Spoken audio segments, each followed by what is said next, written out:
should you do if you want to optimize your application package for CRNA school? The most underrated step that people seem to neglect is doing research on CRNA school programs. A lot of people just look at programs in their area.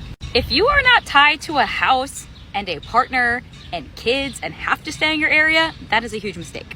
There are tons of programs around the country that might suit your needs better than the ones close to home.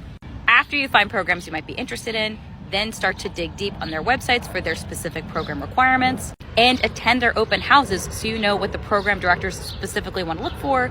And you can also network with current students or alumni there typically to find out more of the details that are going to help optimize your chances of getting into that particular school. Okay, you're past step one. What else can you do? First thing is to get into a high acuity ICU. If you don't know what that means, check out our podcast episode, The Myth of the Level 1 Trauma Center.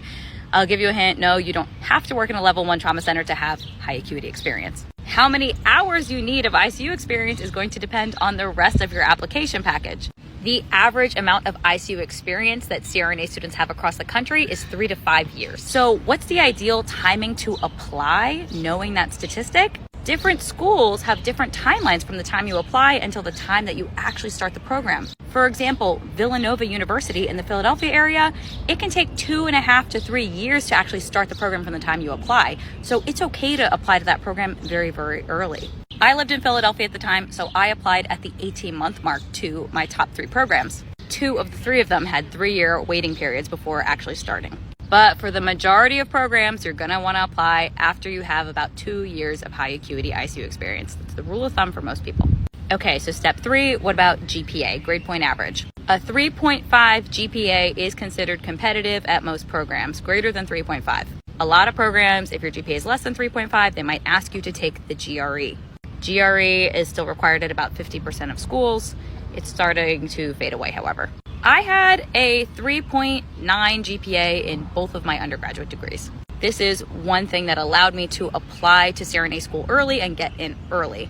If I had a lower GPA, I would have retaken any science courses that were below a B and potentially added on some graduate level courses to boost that up. I would say most of my classmates did have GPAs above 3.5.